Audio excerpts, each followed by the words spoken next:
What's up, guys? This is the Gospel According to Mark with a C. He is I, and I am he. Just taking some time to tell you exactly what's on my mind. Thank you for joining me once again, my friends. And as always, I invite you guys to like, to share, and to subscribe. If you subscribe, please remember to hit the notification bell so you get the notices from when I drop my videos. YouTube is not good at that, so please, guys, double check if you are subscribed. Make sure you remain subscribed and that bell has been clicked. All right, because I have a major problem getting my notifications out there.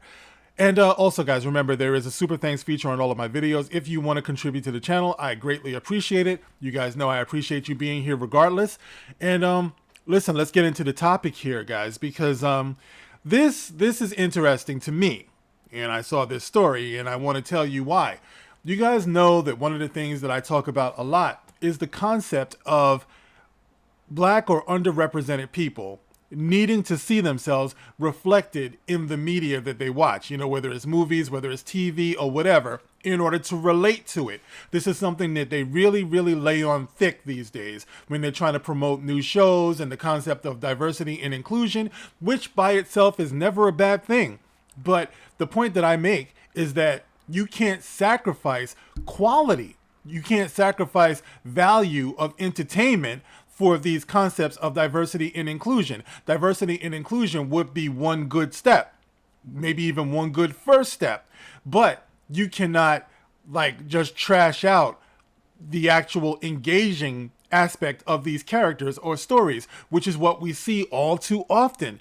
Now here, this is an example of a real life situation where they're putting this idea forth, but once again, the question is, are you sacrificing quality for your diversity and inclusion? So let's talk about this, guys. Like I said, I just saw it on the news earlier today, and I thought it was very interesting.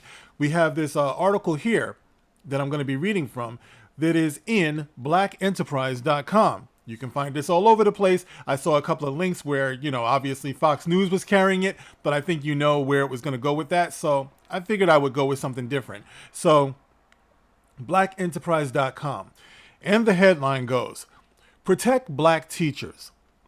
Protect black teachers.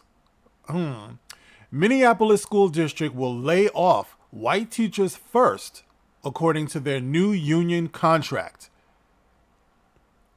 They're going to be laying off based upon race. What could go wrong here? As part of a new contract agreement between the Minneapolis Teachers Union and Minneapolis Public Schools, that would be MPS, if there are any layoffs, keep in mind, if there are any layoffs, they are not currently laying anybody off, but the language has been put into their contract that if they're going to be doing any layoffs, white teachers would be laid off first, regardless of seniority. Dude, listen, I am very much involved in my union on my job. I have to ask, what kind of union do you have out there in Minneapolis where they would actually allow something like this to go on? Number one, regardless of seniority, that's not something that any union should go for. But then the action is going to be based upon race? I don't even know if that's legal, but, you know, reading, going on. ABC4 News reports the provision is part of a recent collective bargaining agreement between the Minneapolis Federation of Teachers and the MPS that ended a 2-week teacher strike. Beginning spring 2023, teachers would be subject to layoffs or relocations, regardless of seniority. However, in the case that a teacher is a member of a population underrepresented among licensed teachers in the district may lay off or relocate outside of seniority, known as excess.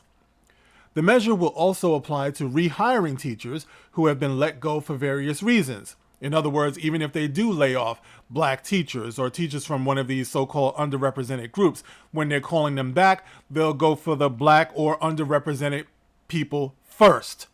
Based upon race, guys. All of this action is based upon race. Guys, even if you're black or a member of any other underrepresented group, if you really think about this, this is a dangerous precedent to be setting. Okay, let's see. However, in the case that a teacher is a member of an underpopulated or underrepresented among licensed teachers in the district may lay off or relocate outside of seniority, known as excess. Okay, I read all that already. The agreement makes the Minneapolis School District, which is expected to cut teachers due to a reduced budget. So they are expected to do the layoffs, obviously, otherwise it would not be in the language of the contract, right?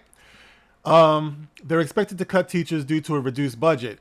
One of the only districts in the nation to have a seniority disrupting policy that chooses race over merit. Let me read that again.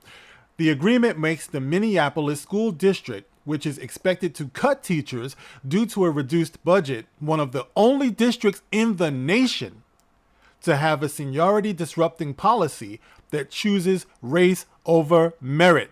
That does make this history, doesn't it? This is something that more people need to be talking about and the implications of that. Like I said, on the face of it, some people might be saying, yeah, man, yeah.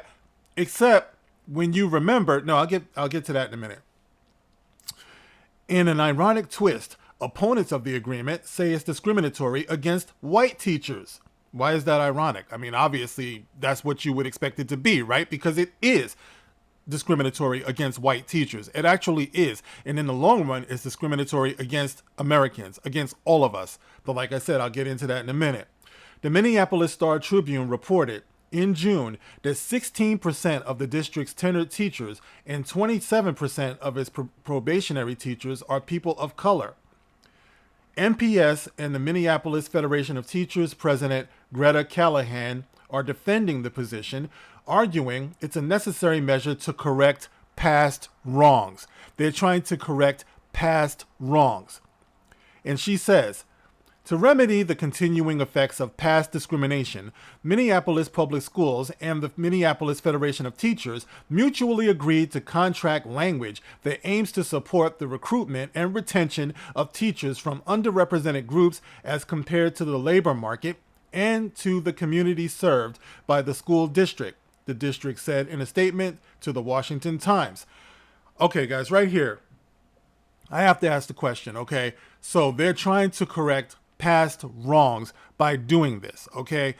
I would have to ask, what is wrong with the progression that we've been on where we are educating our kids? That would include black kids and kids of these so-called underrepresented groups with the best qualified teachers. Now, keep in mind, when we first started doing this whole integration thing, the point was that we get an equal or equality in education. Okay, so that we might have a equal starting point or equal footing. So towards that end, you would want the most experienced, best qualified teachers to be teaching all of these kids, which would actually effect change in the future as you have better qualified teachers of every race, all right, in every background. So you're actually sacrificing, if you are sacrificing experience over representation, because that seems to be what's happening here, okay? Now, if you have older black teachers or teachers of other groups, that's great. But just to do it along racial lines this way, regardless of that teacher's qualifications or experience, that is a problem. When I was growing up, there were plenty of teachers who I considered to be my favorite teachers who were not black, okay? And in that way, I know that it did affect me. It did, help me in my development, in my growth. I know a lot of people used to tell me, hey, Mark, you should be a teacher. You're very patient. You're very personable. I chose not to do it. Now, if you encourage the kids to want to go down that road to be a teacher, if you're in the black community and everything, that's fine. But to do something like this and to sign it into a contract, I don't see where that's going to be helpful at all. Like I said before, it really betrays a faith in the progression that we've been going in, guys. It really does, because younger teachers learn from older teachers as well. And of course, if there are to be, staffing changes and everything, and you're in a union capacity, then you might want to offer early retirement packages to your to your older teachers or something like that. But to lay them off and then to have it be race-based, I got a problem with that, guys. I don't see how that's helping anything at all, really. So anyway, where did we leave off? The agreement between MPS and the teachers union also includes other anti-race and anti-bias provisions, one of which will establish an anti-bias, anti-racist staff development and advisory council that will focus on reducing inequitable practices and behaviors in our learning places and spaces, as well as supporting educators, specifically educators of color, in navigating and disrupting our district as a predominantly white institution. Okay. So this is something that they want to do because they feel it needs to happen. They have to navigate and disrupt the district as a predominantly white institution, as if that is something bad. But let me remind you guys of something. All right, all of this might seem well and good that they're actually doing this and signing this into a contract and possibly into law. It's all well and good until you remember that this is a predominantly white country still. Now, I know that the demographics are changing and everything like that, but, you know, when you get into the Midwest and things like that, obviously it's predominantly white. So sooner or later, the same mentality could be put forth, the same logic could be put forth to say that these young white kids need a system that better reflects them as a majority, right? So then where does your opportunity go as black or underrepresented people once something like that takes hold? Well, we're back where we started from. We're back full circle.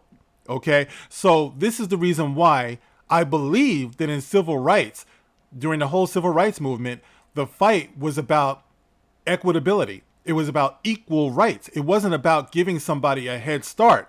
It wasn't about charity. It wasn't about, just handouts.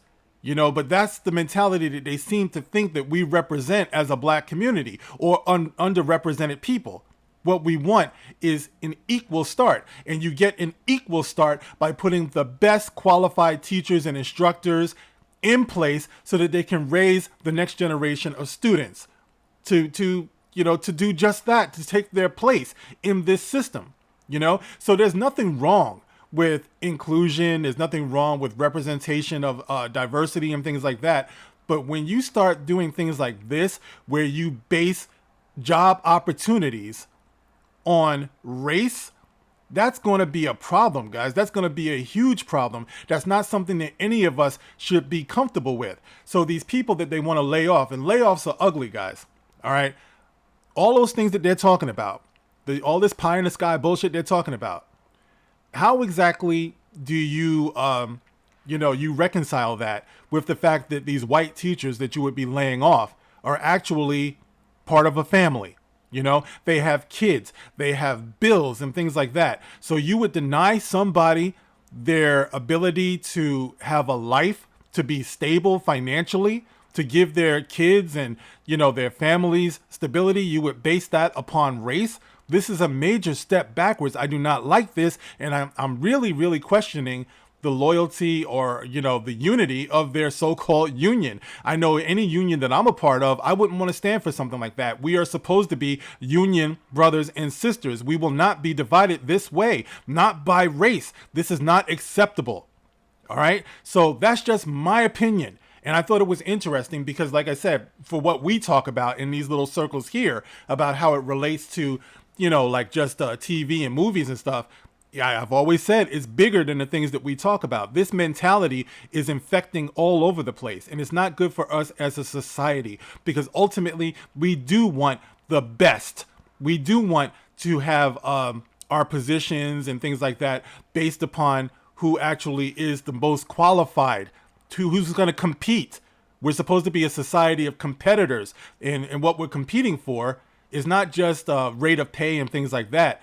Well, ultimately we are, but ultimately it's got to be about who's bringing the most to the table so that we elevate all of us. Like I said, these teachers are teaching kids, and kids benefit from the best teachers. So that system should be based upon who's the best qualified, But that's just me, guys. You can get in the comment section and let me know how you feel about this. I saw it. I'm like, I got to bounce this off my, my viewers and everything because y'all are so intelligent. Maybe there's something I'm missing. But get in the comment section and let me know how you feel about this. As always, you can like, you can share, you can subscribe, guys. Thank you again for listening.